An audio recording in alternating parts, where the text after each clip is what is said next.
안녕하세요 여러분.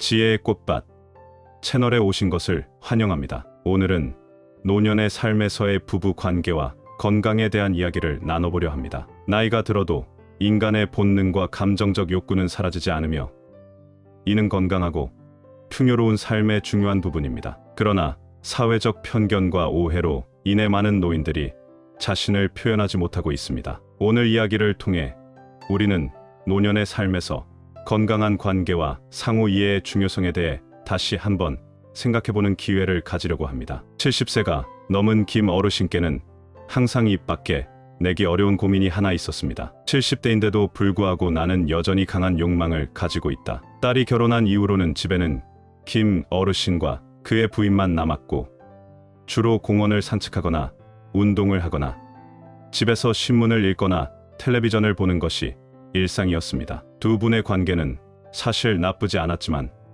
언제부터인가 각방을 쓰게 되었다는 것을 기억하지 못하고 있었습니다. 어느 날 김 어르신은 용기를 내어 부인의 방에 들어가 자신의 신체적 필요를 조심스럽게 이야기했습니다. 하지만 부인은 보수적인 생각을 가지고 있어 나이가 들어 이런 문제를 다룰 필요가 없다고 생각했습니다. 부인의 거절은 김 어르신에게 큰 상처를 주었고 그는 자신이 병이 난 게 아닐까 걱정하며 병원에 가서 검사를 받아야겠다고 생각했지만 나이가 많은 자신이 여전히 이런 강한 욕구를 느낀다는 것을 의사에게 어떻게 말해야 할지 몰라 난감해했습니다. 노인들이 여전히 부부 관계를 유지할 수 있을까요? 많은 사람들의 무의식 속에서 일정한 나이가 되면 더 이상 부부 생활이 필요 없다고 여깁니다. 노인의 생리적 욕구는 단순한 변덕이나 장난으로 간주되곤 합니다. 그러나 사실 인간의 본능적인 신체적 욕구는 나이와 상관없이 완전히 사라지지 않습니다. 우리는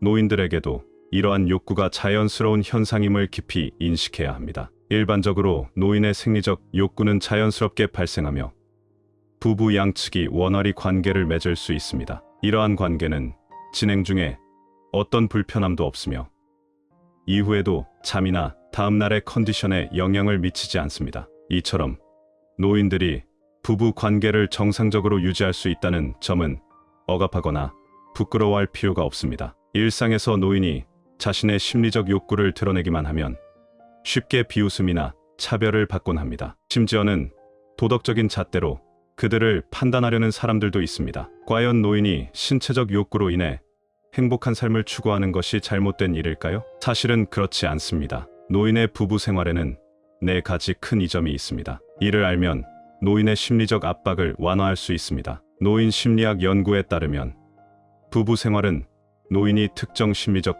질환을 예방하는 데 도움이 될 수 있습니다. 예를 들어 우울증이나 고독증을 예방하며 노인의 자신감과 자존감을 높여주고 심리적 스트레스를 완화하는 데에도 기여합니다. 또한 노인의 수면의 질을 개선하는 데에도 유익합니다. 건강한 부부 생활은 일정 부분에서 노인의 뇌에서 더 많은 옥시토신을 방출하도록 돕습니다. 이것은 코르티솔 호르몬의 수치를 낮추고 수면의 질을 개선하며 더 쉽게 잠들 수 있도록 돕습니다. 게다가 기억력을 높이고 뇌의 노화를 늦추는 데에도 긍정적인 영향을 미칩니다. 스웨덴 연구진은 부부 생활을 유지하는 노인과 독거 노인을 비교했을 때 전자가 기억력과 에너지가 더 뛰어나다는 사실을 발견했습니다. 즉, 적당하고 건강한 부부 생활은 노인의 뇌를 더욱 활기차게 만들고 기억력을 향상시키며 뇌의 노화를 지연시킬 수 있습니다. 다음 5가지를 주의하면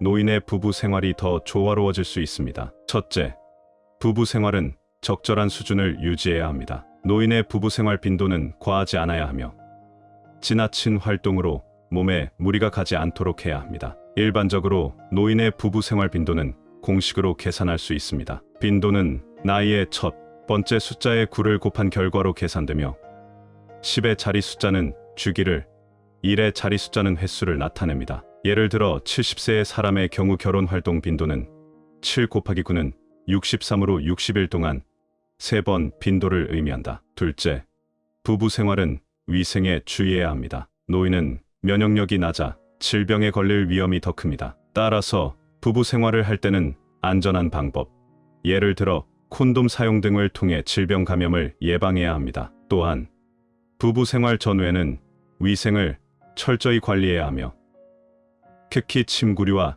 베개 등은 정기적으로 세척하고 소독해야 합니다. 셋째, 부부 생활은 건강 상태를 고려해야 합니다. 노인은 고혈압, 고지혈증, 심장병 등 기본적인 만성질환을 가지고 있을 가능성이 큽니다. 부부 생활 중에는 몸이 정신적으로 매우 흥분된 상태에 놓이며 이로 인해 심박수와 호흡이 빨라지고 혈압도 상승할 수 있습니다. 따라서 고혈압 등 만성질환이 있는 노인의 경우 부부 생활은 지나치게 격렬하지 않도록 하고 자신의 건강 상태를 항상 주의 깊게 살펴야 합니다. 넷째, 부부 생활에서는 반드시 소통을 잘 해야 합니다. 여성이 폐경 이후에는 성적 욕구가 다소 약해질 수 있습니다. 이때 남성이 강제로 부부 관계를 시도하면 여성에게 불편함이나 거부감을 줄 수 있습니다. 부부 생활은 남녀가 함께 만들어가는 일임을 알아야 합니다. 사전에 충분히 소통하여 서로의 욕구를 맞추는 것이 중요하며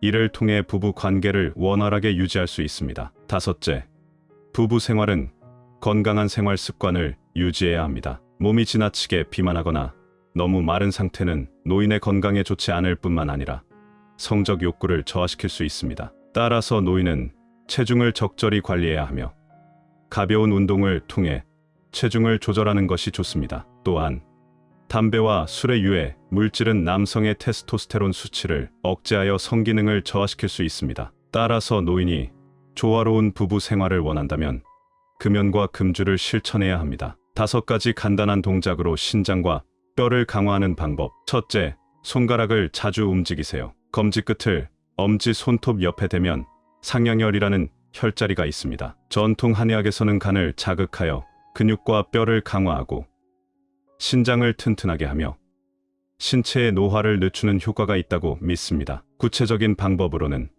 버스를 탈 때 손잡이나 고리를 검지로 잡거나 두 손검지를 서로 걸어 당기며 반복적으로 자극하는 것입니다. 둘째, 배를 가볍게 문지르세요. 배꼽 아래 삼촌에는 관원혈이라는 혈자리가 있습니다. 관원혈은 인체의 주요 경락 중 하나로 남녀 모두와 밀접한 관련이 있습니다. 이 혈자리를 자극하면 근육과 뼈를 강화하고 신장을 튼튼하게 할 수 있습니다. 구체적인 방법으로는 손바닥으로 관원 묘소를 중심으로 시계 방향과 시계 반대 방향으로 각각 최소 3분씩 문지르도록 한다. 호흡에 따라 관원혈을 3분간 눌러도 효과적입니다. 조건이 된다면 뜸 치료를 통해 약 10분 정도 관원혈을 자극하는 것도 좋은 방법입니다. 셋째, 자주 까치발을 드세요. 남성은 까치발을 드는 동작이 신장을 튼튼하게 하고 특히 배뇨 시 효과적입니다. 여성도 까치발 동작이 신장과 뼈를 강화하는 데 도움이 됩니다. 구체적인 방법으로는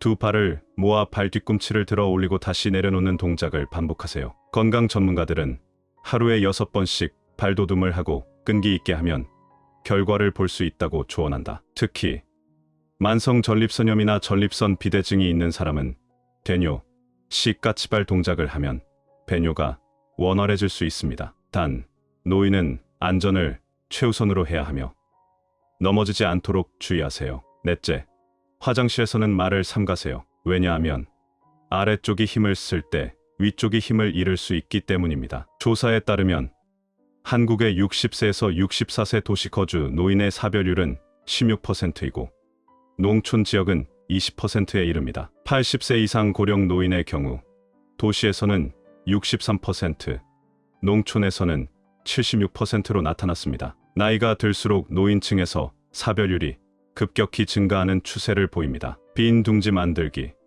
노령, 장례식의 3가지 어려움은 노인의 삶을 더 힘들고 외롭고 무기력하게 만든다. 그러나 이는 그동안 사회에서 크게 주목받지 못했던 문제입니다. 노인은 사별의 비극에서 어떻게 벗어나 삶의 새로운 중심을 찾을 수 있을까요? 서울대학교의 박충덕 교수는 사별한 노인들에게 재혼을 권장하며 새로운 생활 동반자를 찾는 것을 지지한다고 밝혔습니다. 박 교수의 조사에 따르면 도시의 사별 노인 중 대부분은 재혼을 희망하고 있다고 합니다. 이를 위해 몇몇 사회 기관에서는 노년층을 위한 전문적인 결혼 중개소를 설립하기도 했습니다. 기자가 인터뷰를 통해 알아본 결과 일부 노인은 재혼 후 사별의 슬픔에서 벗어나 다시 행복을 찾은 사례도 있었습니다. 하지만 전체적으로 보면 노인의 재혼 성공률은 높지 않고 재혼 후 이혼 비율이 상대적으로 높은 것으로 나타났습니다. 그 주요 원인 중 하나는 바로 자녀들의 간섭입니다. 자녀의 간섭과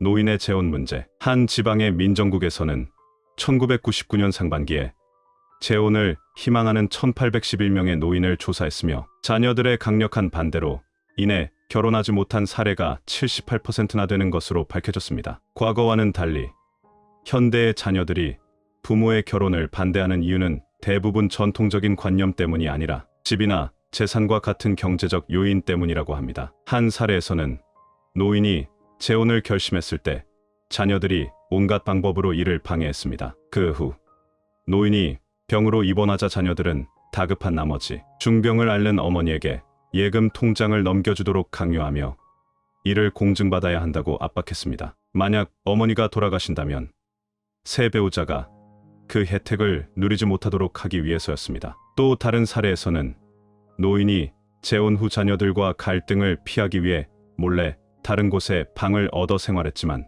끝내 자녀들이 찾아와 새 배우자의 물건을 집 밖으로 던져버리는 일이 있었습니다. 최 씨 아주머니는 이제 곧 60세가 됩니다. 그녀는 평생 고생만 하며 살아왔습니다. 15년 전 남편이 세상을 떠난 뒤 중학교 교사로 일하며 많지 않은 월급으로 두 아들을 키워냈고 대학까지 졸업시켰습니다. 졸업 후 두 아들은 모두 서울에서 부러움을 살 만한 직장을 얻었고 최 아주머니는 고향에서 혼자 쓸쓸히 살아가기 시작했습니다. 5년 전 큰아들이 아이를 낳으면서 최 아주머니는 자연스럽게 서울로 올라와 무료 보모 역할을 하게 되었습니다. 지금까지 5년이 흘렀고 두 손주는 그녀의 보살핌 속에서 자라 유치원에 다니게 되었습니다. 최 아주머니의 생활도 한결 가벼워졌습니다. 그러다 큰아들의 직장에서 새 집을 배정받아 그들 가족은 새 집으로 이사를 갔고 최 아주머니는 다시 혼자 생활하게 되었습니다. 그동안 바쁘게 살아왔던 최 아주머니는 더 이상 혼자서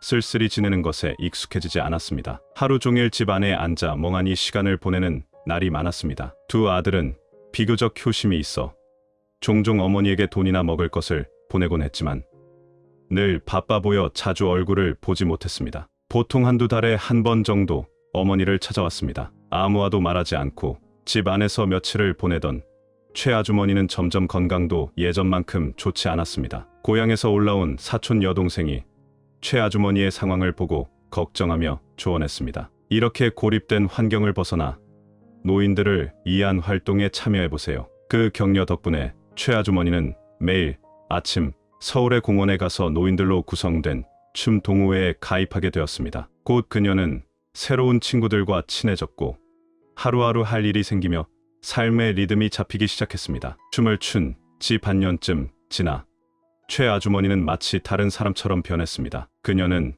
자신에게도 새로운 삶이 필요하다는 것을 깨달았습니다. 곳 같은 아파트 단지에 사는 독신 노인 박 씨 할아버지와 감정을 나누게 되었습니다. 박 씨 할아버지는 2년 전 부인이 세상을 떠났고 지금은 혼자 살고 있었습니다. 하지만 그의 딸이 바로 옆집에 살며 더 많은 도움을 주고 있었습니다. 박 씨 할아버지는 최 아주머니보다 5살이 더 많았지만 건강하고 열정적인 사람이었습니다. 그는 종종 최 아주머니를 도와 가스통 교체 같은 힘든 일을 대신해 주었고 최 아주머니는 그를 위해 맛있는 음식을 준비해 함께 나누기도 했습니다. 박 씨 할아버지의 딸 가족이 외출하면 그는 최 아주머니의 집 청소를 도와주기도 했습니다. 춤 동호회의 한 누님은 두 사람의 사이가 특별하다는 것을 알아차리고 그들을 이어주려 했습니다. 두 사람은 우선 자녀들과 상의한 뒤 적절한 날을 골라 결혼식을 올리기로 약속했습니다. 그날 저녁 박 씨 할아버지는 딸에게 재혼 의사를 밝혔습니다. 딸과 사위는 놀라워하며 물었습니다. 결혼 후 만약 그분과 잘 맞지 않으면 어떻게 하실 건가요? 그 후유증은 얼마나 심각할지 생각해 보셨나요? 박 씨 할아버지는 차분히 말했습니다. 그분은 매우 온화한 분이고 나를 잘 대해줍니다. 우리는 잘 맞을 겁니다. 하지만 딸은 냉소적으로 말했습니다. 제가 보기엔 결혼하지 않는 게 좋겠어요. 이렇게 나이가 많으신데 그런 걸 왜 하시려고 하세요? 박 씨 할아버지는 이 말을 듣고 화가 났습니다. 너희는 젊은 사람이고 우리는 노인이다. 하지만 우리도 사람이다. 그날 밤은 그렇게 갈등으로 끝났습니다. 같은 시간, 최 아주머니는 두 아들에게 전화를 걸어 재혼 의사를 밝혔습니다. 두 아들은 서로를 바라보며 한동안 침묵했습니다. 우리가 매달 어머니께 돈도 보내드리고 먹을 것도 드리는데 부족한 게 뭐가 있나요? 두 아들의 표정은 굳어 있었고 최 아주머니는 그들이 결혼을 반대할 것을 이미 알고 있었습니다. 너희 아버지가 돌아가셨을 때 너희는 겨우 10대였어. 그동안 많은 사람이 나에게 다시 결혼하라고 권유했지만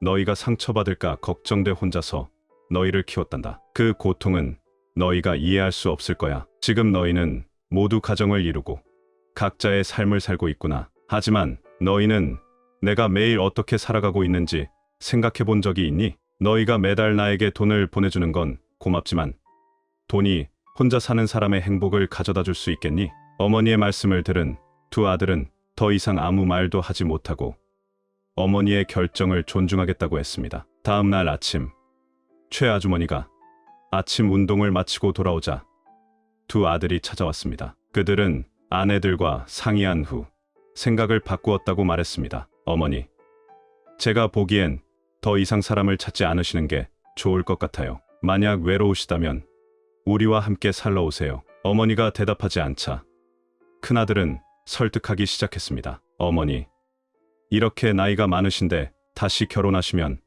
사람들이 저희가 불효자라고 말할 수도 있어요. 또 집 문제, 재산 문제, 그리고 그분이 나중에 부양이 필요할 경우 발생할 문제까지 너무 복잡해질 겁니다. 큰아들은 너무 멀리까지 생각하고 있었습니다. 최 아주머니는 감정이 혈육의 정을 이길 수 없다는 것을 알았고 슬픈 마음으로 박 씨 할아버지 집을 찾았습니다. 집에 들어서자 그는 기운 없이 침대에 누워 있었고 최 아주머니는 모든 것을 이해했습니다. 두 사람은 서로를 바라보며 아무 말도 하지 않았습니다. 마지막으로 최 아주머니가 한마디 했습니다. 다음 생에 인연이 있다면 그때 다시 만납시다. 결혼의 자율성을 얻기 위해 일부 노인들은 요양원을 도피처로 삼기도 했습니다. 광주의 한 노인은 아내가 세상을 떠난 뒤 예전의 여성 동료와 감정을 나누게 되었습니다. 그러나 새 배우자를 자녀들에게 소개했을 때 자녀들은 모두 부정적인 반응을 보였습니다. 이렇게 나이가 많으신데 이런 일이 사람들에게 웃음거리가 되지 않겠어요? 그 일로 노인은 심각한 병에 걸렸고 새 배우자와 상의 끝에 요양원으로 도피하기로 결정했습니다. 그는 먼저 요양원에 들어갔고 새 배우자는 매일 오후 4시에 몰래 찾아가 그를 만났습니다. 마치 비밀 작전을 수행하는 것처럼 행동해야 했습니다. 얼마 지나지 않아 새 배우자도 계획에 따라 요양원으로 들어갔고 두 사람은 마침내 한 집에서 살 수 있었습니다. 황 씨 할아버지는 아내가 세상을 떠날 당시 막내딸이 아직 취업하지 않은 상태였습니다. 딸이 함께 살며 돌봐줬기 때문에 외로움을 크게 느끼지 않았고 생활도 큰 불편이 없었습니다. 그러나 딸이 결혼한 뒤로는 문제가 생겼습니다. 모든 생활을 스스로 해결해야 했고 넓은 집에 혼자 남게 되었습니다. 심지어 집안 청소조차 의욕이 나지 않았습니다. 황 씨 할아버지는 여러 차례 자녀들에게 새로운 배우자를 찾고 싶다는 뜻을 밝혔습니다. 하지만 자녀들은 반대했습니다. 아버지가 원하시는 건 사람보다 가사 도우미가 더 낫지 않을까요? 할아버지는 가사 도우미를 고용했지만 그와 대화 한마디 나누는 것도 쉽지 않았습니다. 혹시 내가 어떤 의도가 있는 걸로 오해받는 건 아닐까? 라며 난감해했습니다. 결국 황 씨 할아버지는 자녀들을 다시 모아 가족 회의를 열었고 또다시 재혼 의사를 밝혔습니다. 그러나 자녀들은 여전히 받아들이지 못했습니다. 아버지, 이 나이에 그런 일을 왜 하시려는 건가요? 자녀들의 반대에 직면한 황 씨 할아버지는 결국 재혼 의사를 포기했습니다. 그는 약 20년간 홀로 외로운 삶을 살았고 세상을 떠나기 직전에서야 마음속에 진실을 털어놓았습니다. 내가 너희 말을 듣고 혼자 살았지만 그 고통을 너희가 알긴 하니? 만약 내가 배우자를 찾아 함께 살았더라면 아마 더 오래 살 수 있었을 거다. 자녀들은 서로를 바라보며 후회했습니다. 그들이 처음부터 아버지의 의사를 존중했다면 아버지는 더 행복하고 건강한 삶을 살 수 있었을 것입니다. 하지만 세상에 후회학은 없습니다. 오늘의 마지막 주제는 중년 여성의 4가지 매력. 중년 여성의 매력은 단순히 젊음이나 아름다운 외모, 날씬한 몸매에 있지 않습니다. 그것은 내면에서 우러나오는 독특한 풍미에 있습니다. 젊음은 당연히 많은 사람들에게 부러움을 살 수 있지만 풍파를 겪으며 깊어진 마음은 훨씬 더 큰 매력을 발산합니다. 따라서 진정한 매력을 가진 여성은 외모나 나이와 관계없습니다. 그들의 지혜, 너그러움, 선함, 그리고 성숙함이야말로 진정한 매력의 원천입니다. 중년 여성의 매력을 살펴보겠습니다. 어떤 말처럼 나이는 여성에게 결코 부담이 되지 않습니다. 오히려 세월이 주는 최고의 선물입니다. 중년 여성의 독특한 여성미. 중년 여성은 젊은 여성과 비교했을 때 더욱 우아하고 매혹적인 분위기를 가지고 있습니다. 그들의 아름다움은 단순히 외적인 모습이 아닌 내면에서 자연스럽게 드러납니다. 피부가 더 이상 팽팽하지 않을 수도 있고 약간의 주근깨와 잡티가 생길 수도 있지만 그들이 가진 독특한 여성미는 이러한 단점을 모두 압도하고도 남습니다. 이는 세월의 조각으로 다듬어진 순수한 매력이며 사람들 속에서 한 번의 시선만으로도 잊히지 않는 인상을 남길 수 있습니다. 남성이 느끼는 특별한 매력. 남성은 나이에 관계없이 본능적으로 여성에게서 특별한 향기를 느낍니다. 그 향기는 그들의 내면을 자극하고 강렬한 감정을 불러일으킵니다. 남성은 성숙한 여성의 얼굴 너머에서 진정한 풍미를 발견할 수 있습니다. 이러한 여성은 세월의 깊이를 담은 사람들로 그들의 모든 것이 특별합니다. 그들의 경험은 여성의 품격을 형성하는 중요한 요소가 됩니다. 중년 여성의 인생과 품격. 이 나이대의 여성들은 젊음을 지나고 천진난만한 시절도 지나왔습니다. 그들은 밝고 따뜻했던 시간과 어두운 시간 모두를 겪었으며 그 과정에서 얻은 풍부한 경험과 인간관계는 그들을 완성시키는